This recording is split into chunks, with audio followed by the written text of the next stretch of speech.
Dando inicio a un nuevo módulo de este curso, el módulo que pertenece al segundo bloque, donde estaban todas las inequidades de salud, estamos con el tema de inequidad de género y salud, para lo cual contamos con la presencia para entrevistar a una persona que es referente en el tema, que se destaca desde hace ya bastante tiempo.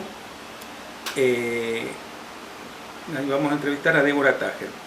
Débora es psicoanalista, es licenciada y doctora de psicología en la Universidad de Buenos Aires, es magíster en ciencias sociales y salud de Flaxo, es investigadora en el tema de género, profesora adjunta a cargo de la Cátedra Introducción a los Estudios de Género, profesora adjunta regular a la Cátedra Salud Pública y Salud Mental 2 en la Facultad de Psicología de la Universidad de Buenos Aires, coordinadora general de ALAMES en el 2001 y el 2002, cofundadora de la red de género de ALAMES, a la cual coordinó desde los años 1997 al 2003.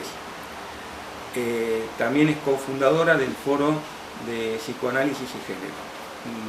Te agradecemos tu voluntad y esto que siempre te ha caracterizado de socializar todos tus conocimientos.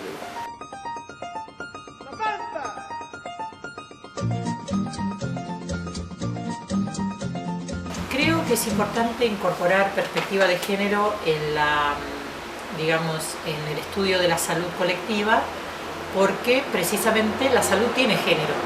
Entonces, incorporar esta mirada nos permite aprender algunos fenómenos que son interesantes de identificar. En especial porque género nos permite dar cuenta de una de las desigualaciones sociales, que es la asimetría entre varones y mujeres en un sistema de poder como tenemos, que es el patriarcado, que articula con los otros sistemas de poder. Entonces, en este sentido, por ejemplo, ¿cuál sería, qué ganancia tenemos si miramos desde acá? Podemos mirar parte de los problemas de salud de las mujeres en relación con el rol social que cumplen, con el hecho de que las mujeres, por lo menos en nuestra región, todavía, incluso las mujeres trabajadoras, no hemos podido compartir con los varones las tareas domésticas, con lo cual tenemos 3 horas más que los varones de tareas domésticas. Esto hace que nuestra jornada de mínima tenga 3 horas más. Esto tiene un impacto en nuestra salud. Por otro lado, también el hecho de que tengamos un continente donde el derecho al aborto sea bastante restringido. Esto impacta en nuestros cuerpos y en nuestra posibilidad de decidir. Y por otra parte, también mirar desde género la salud de los varones tiene una perspectiva muy interesante, porque permite verlos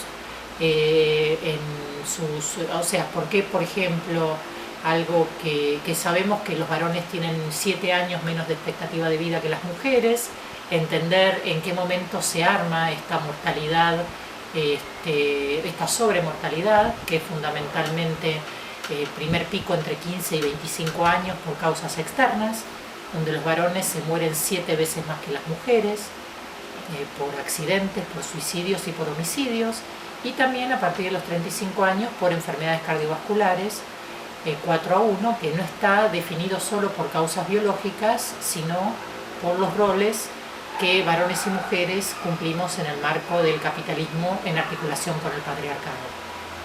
Entonces, esto da mucha información, tanto en lo que tiene que ver con identificar la situación de salud, como poder incorporarlo dentro de los modelos de atención, porque nos permite una información, por ejemplo, de algo muy chiquitito, que es el hecho de que en el sistema de salud se le suele hablar fundamentalmente a las mujeres, ¿no? Se supone que las mujeres somos las que tenemos la agenda de salud en la cabeza, y no hay ganas o no hay interés en perder el tiempo en explicarle a los varones acerca de su propia salud o del cuidado de la salud de su propia familia. Entonces, estas son cuestiones que tienen que ver con los modelos de atención. Esto es un campo. También dentro de lo que es género está el tema de las diversidades sexuales y las diversidades identitarias, que es todo un eje de trabajo que tiene que ver con la sucesiva ganancia de derechos que la población LGTBI ha expresado a nivel mundial y también en nuestra región, y tiene especificidades, tiene que ver con el acceso a los tratamientos cuando hay un tema de identidad de género, ¿no? Sea si hay un pedido de acompañamiento en el campo de la salud mental, o sea que hay un pedido de hormonización o de reasignación, o también en todo lo que es el campo de la diversidad sexual, poder alojar la salud sexual de las diversas formas de amar, ¿no? Y de tener sexo y poder mantenerse sanos y sanas.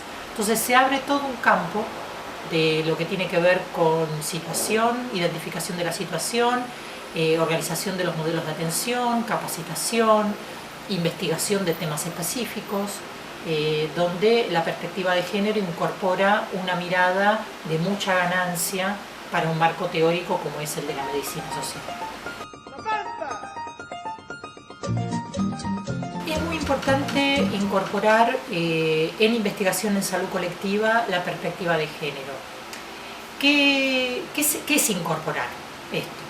En principio, algo que decíamos hace un rato, siempre tiene que estar el concepto de doble jornada de trabajo como concepto, y triple cuando hay trabajo comunitario o cuando hay militancia, ¿no? Por otro lado, un tema que nos es importante trabajar es el acceso diferencial de tiempo libre en varones y mujeres, que tiene que estar en los marcos de investigación. También el tema de cómo se distribuye la carga de lo que es la reproducción social, no solo lo que tiene que ver con el trabajo, los roles diferentes que mujeres y varones, y el acceso a diferentes tipos de trabajo y a condiciones de trabajo de varones y mujeres. Y tener en cuenta también, por ejemplo, poder tener alguna pregunta acerca del impacto de la violencia de género en la situación de salud. Empezamos, por ejemplo, yo investigo incorporando perspectiva de género en salud colectiva hace más de 20 años, y en las últimas investigaciones de temas diferentes vemos que la violencia de género determina la salud general de las mujeres. Entonces se puede ver que en los diferentes problemas que trabajamos siempre es importante identificar si hay situaciones de violencia de género. Entonces esto también es incorporar género en el campo de la investigación. Y por supuesto, género no solamente tenemos las mujeres, sino que género tienen los varones. Entonces cuando trabajamos salud de los varones como colectivo, también es importante entender cuáles son las condiciones de trabajo, las condiciones sociales, la relación con el cuerpo, los mandatos sociales hacia los varones, de no conexión con el autocuidado, con el cuidado de los demás. Y esto es muy importante de tenerlo en cuenta cuando se investiga. En la enseñanza, uno de los aspectos, una de las cuestiones que tenemos como dificultades es que se tiende a entender incorporar género como incorporar temas. Entonces sería salud sexual y reproductiva, sería violencia de género, lo cual está muy bien, no estoy en contra de eso. Pero uno de los desafíos es incorporar género como eje transversal en cualquiera de las temáticas que trabajemos y que enseñemos. Si yo voy a trabajar en gestión, tengo que ver cómo la gestión está atravesada por las relaciones de género. Si vamos a trabajar epidemiología y enseñamos epidemiología, también. ¿Cuál es la epidemiología diferencial y específica? Si trabajamos participación, también. Porque, por ejemplo, cuando hablamos de participación de base, es casi hablar de mujeres participando. Y cuando hablamos de roles de liderazgo, casi estamos hablando fundamentalmente con una tasa de masculinidad más alta. Entonces, y también cómo las mujeres a veces no llegan a liderazgos por las cargas domésticas y por la desigualdad, ¿no?, en la distribución. Entonces todo eso tenemos que incorporarlo en cada una de las temáticas que estamos trabajando en el marco de lo que es la medicina social. Y por último, en términos de en el trabajo en salud. Esto es muy importante en varios aspectos. Primero, ¿cuál es la distribución por género de las profesiones en el campo de la salud? Cuando hablamos del equipo de salud y hablamos de interdisciplina, ¿interdisciplina entre quiénes? Hay un famoso chiste, o que no es chiste, es casi tragicómico, que es el tema que son las psicólogas, las trabajadoras sociales, los médicos, los bioquímicos, ¿no? O sea, que las diversas disciplinas en el campo de la salud están generizadas, o sea, tienen cada una porcentajes de género diferentes y también tienen relaciones de poder al interior. De hecho, por ejemplo, incluso la medicina, que ha subido la tasa de femineidad, tenemos una alta tasa de femineidad en pediatría, en medicina general, y no así en las de, digamos, son las de mano de obra intensiva, siguiendo a José Carlos Escudero, y no así las de tecnología intensiva, ¿no? Donde hay tecnología intensiva y donde hay mucho dinero y acumulación, hay una tasa de masculinidad mucho más alta, que tiene que ver donde hay poder. Entonces, esto también, o sea, el eje del poder, que es un eje de la medicina social, también tiene que incorporar cómo está distribuido el poder por género. Entonces, esto es parte del trabajo.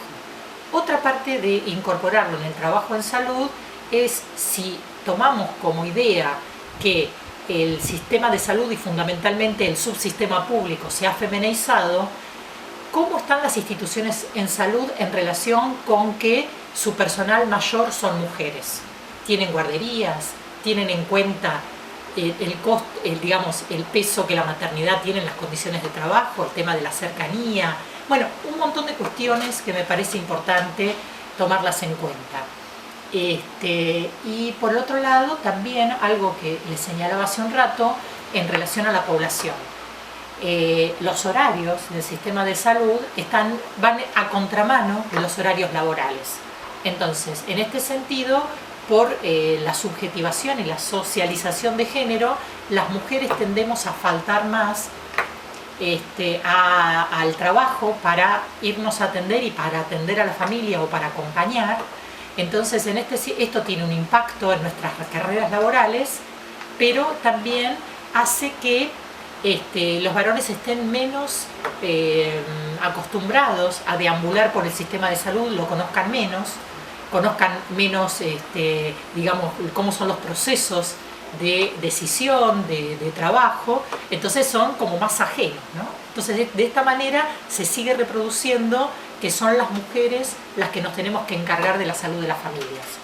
En este sentido, hay muchas investigaciones de economía de la salud que han medido que el 80% de los cuidados domésticos en salud, esto es acompañamiento, sacar un turno, hacer una comida para un familiar enfermo, etc., el 80% lo hacen mujeres en etapa reproductiva. Tenemos que incorporar también dos ideas fundamentales. Una es el supuesto ausentismo mayor de las mujeres.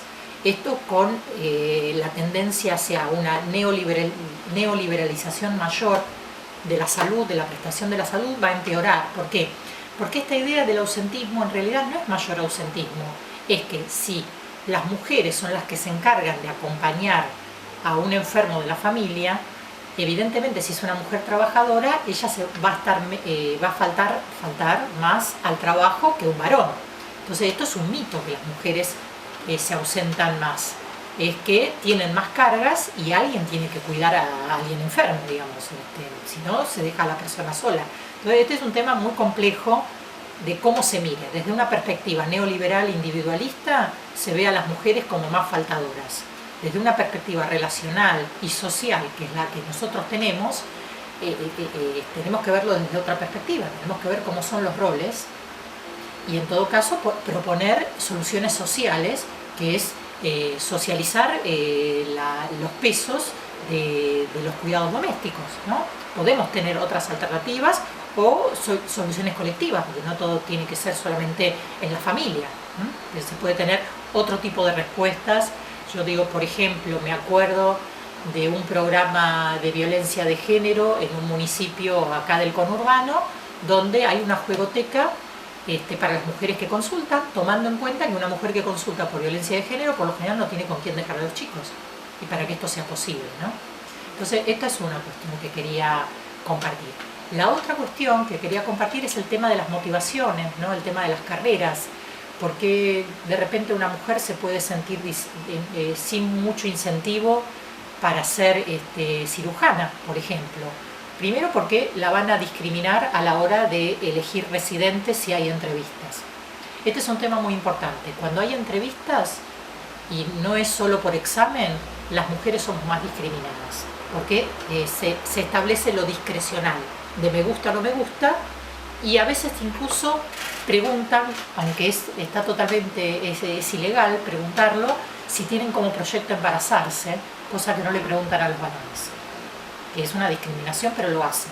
Esto por un lado. Por otro lado, si la dejan ingresar a la residencia, probablemente le pidan mucho, le pidan que esté toda la vida ahí adentro, entonces eso le va a dificultar, por ejemplo, las posibilidades reproductivas. Yo he hablado con un directivo muy importante de una institución de salud con hijos e hijas médicos, que me comentaba que había detectado muchos problemas reproductivos entre residentes y también muchos bebés con bajo peso al nacer y con varias dificultades al nacer. Y que esto tiene que ver con las condiciones de trabajo. Al no tener en cuenta, o sea, por un lado, o discriminar, es decir, no dejar entrar, y si se deja entrar, no se cuida que la reproducción forma parte de la vida. Entonces, las formas de ejercicio de las profesiones tienen que contemplar la forma en la cual vivimos, ¿no? Entonces, bueno, este es un tema muy importante que la medicina social tiene que, como ciencia de la vida digna, tiene que poder tomarlo en cuenta.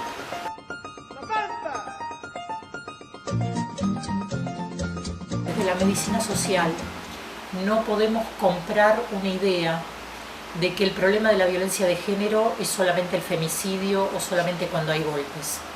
Me parece que tenemos que entender que para que hayan habido golpes y femicidios, primero hubo todo un andamiaje anterior de pérdida de derechos de las mujeres a ser ciudadanas y sujetos de derecho. Y en este sentido también llamo la atención que muchos de los victimarios no son enfermos, no tienen problemas psicopatológicos, sino que, como dijo la maestra Eva Giberti, son hijos sanos del patriarcado. Por lo tanto, son personas que se les ha permitido desde chicos pensar que tienen impunidad de género para hacer con las mujeres lo que no le harían a un amigo, lo que no dejarían que hagan con ellos. Entonces, desde nuestro marco de la medicina social, me parece que tenemos que tener una postura muy clara y una intolerancia muy fuerte hacia los modos patriarcales de relaciones entre los géneros. Y tenemos que tener una sensibilidad especial ya que tenemos un acervo de despatologización de las relaciones sociales y de las relaciones de poder, y entendemos las razones políticas, ahí donde muchos colegas solo ven enfermedad, y nosotros vemos una determinación social. También tenemos que usar esta mirada para entender este flagelo.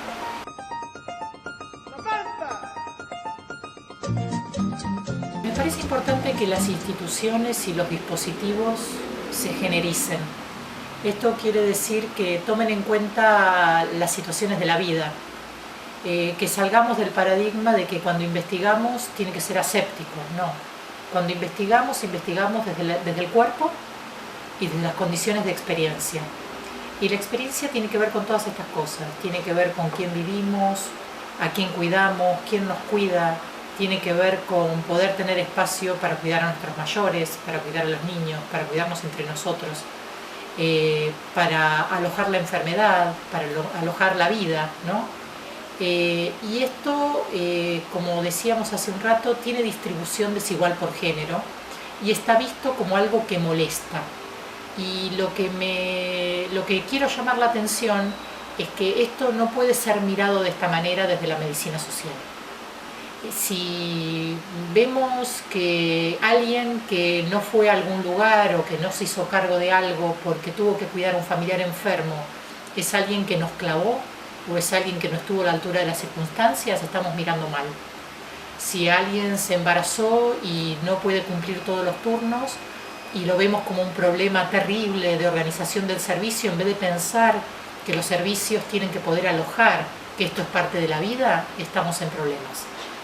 Me parece que incluso cómo entendemos los liderazgos, cómo entendemos quién tiene voz y quién debe tenerla. Todo esto tenemos que pensarlo desde los puntos de partida desiguales de varones y mujeres para adquirir voz y para adquirir trayectorias propias. Entonces, quiero que les quede estas ideas dando vuelta en la cabeza también, que esto también es género y salud.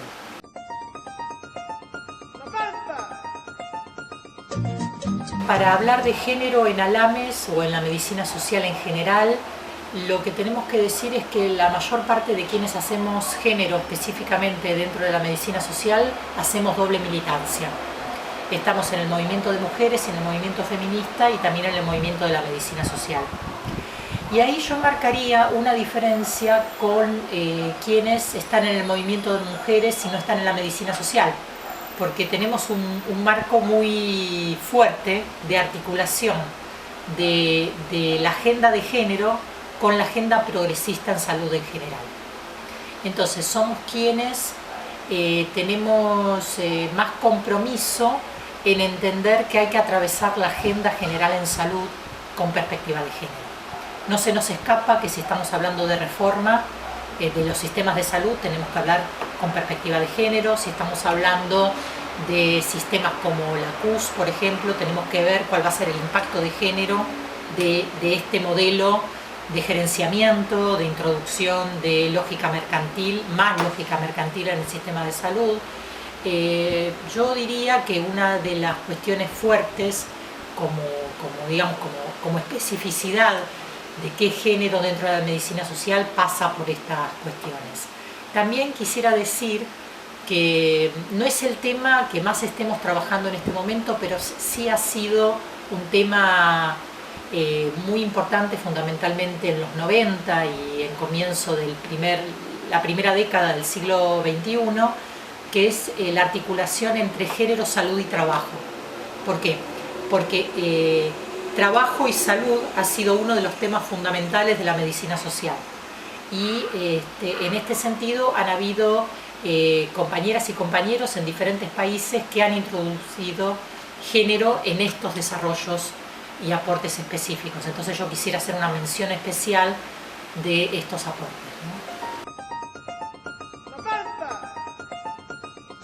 ¿no? Los últimos años en lo que es el contexto argentino han sido muy importantes en términos de género y salud, por varias razones. Primero, por la visibilización de muchas temáticas que se venían trabajando al interior del movimiento de mujeres. Yo quiero decir y quiero destacar también que para el contexto argentino el hecho de que tengamos más de 30 años de encuentro de mujeres da un perfil muy particular, porque los encuentros de mujeres tienen taller de género y salud y de todas las temáticas de género y salud. Entonces eso también le da un contexto muy particular. Por otro lado, ha habido en los últimos años una ampliación de derechos en términos de cambio de leyes, las famosas leyes 20.000, que han incorporado un marco legal muy interesante. La ley de salud sexual, la ley de identidad de género, la ley de violencia de género, la ley de fertilización asistida, entre otras, que ahora a lo mejor me estoy olvidando, pero que son muy importantes para lo que nos importa. Y en ese sentido, mucha gente incluso dice, bueno, hay como dificultades en la aplicación. También hay que entender que muchas de estas leyes se han hecho con mucha dificultad y también con pujas al interior del Estado, no con una homogeneidad de que todo el mundo estaba convencido, ¿no? De hecho, ustedes piensen que incluso a partir del fallo FAL, que saldó acerca del artículo 86 del Código Penal sobre el aborto, tenemos muchos objetores de conciencia en los servicios, ¿no? Cuestiones que no pasan en otros temas. ¿Por qué hay tantos objetores de conciencia con respecto a los abortos legales y no con respecto a otro tipo de problemáticas? Y esto tiene que ver con que las asimetrías de género son funcionales al sistema. Entonces hay que dar vuelta a todo en muchos sentidos para que estas cuestiones se puedan implementar tal como quisiéramos. Que es algo que yo escucho, dicen, bueno, pero por ejemplo, tenemos una ley excelente de violencia de género, hay poca gente capacitada, hay pocos dispositivos de protección, hay poca articulación entre los dispositivos de seguridad, salud y justicia, digamos, esos son las cosas que faltan, pero también se ha avanzado mucho. Yo les quiero contar que cuando yo empecé a trabajar violencia de género, no existía nada desde el Estado en nuestro país para la violencia de género o contra la violencia de género. Era solamente en algunas ONG feministas, con lo cual el paisaje que hemos conocido en los últimos años ha sido muy interesante.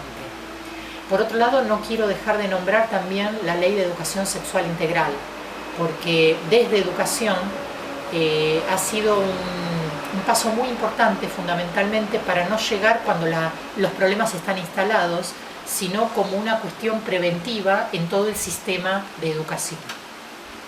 Entonces, todo este marco ha dado una plataforma muy interesante de acrecentamiento de derechos y de formación de una cantidad de profesionales con perspectiva de derechos, que es parte del haber que tenemos y de ganancia en capital social y simbólico en estos años. Por otro lado, también hemos avanzado mucho en lo que yo llamo la salida del closet general en el campo de la salud, que tiene que ver con la visibilización de la problemática de la diversidad sexual y diversidad identitaria, como también formando parte de la plataforma de derechos y de derecho a la salud. Y esto también ha cambiado mucho, si bien haciendo investigación en los servicios, vemos que hay mucha más capacitación en el campo de la diversidad sexual que en el campo de la diversidad identitaria. Pero bueno, son cuestiones que se irán avanzando y se verá. Por supuesto que todo esto lo digo hasta hace 2 años, ¿no? Porque en los últimos 2 años estamos asistiendo a un desmantelamiento sistemático de muchas de las cuestiones ganadas, de los derechos ganados, de la cantidad de profesionales asignados a programas, desde el desmantelamiento y algunas veces el vaciamiento, o sea, queda la cáscara nada más de muchos de estos programas promotores de derechos. Pero a mí me parece, y esto lo digo también como docente universitaria, que la ganancia que hemos tenido en cambio de cabezas, fundamentalmente de los jóvenes, es impresionante y me parece que es una responsabilidad del colectivo de la medicina social conservar a toda esta potencia y darle un buen canal.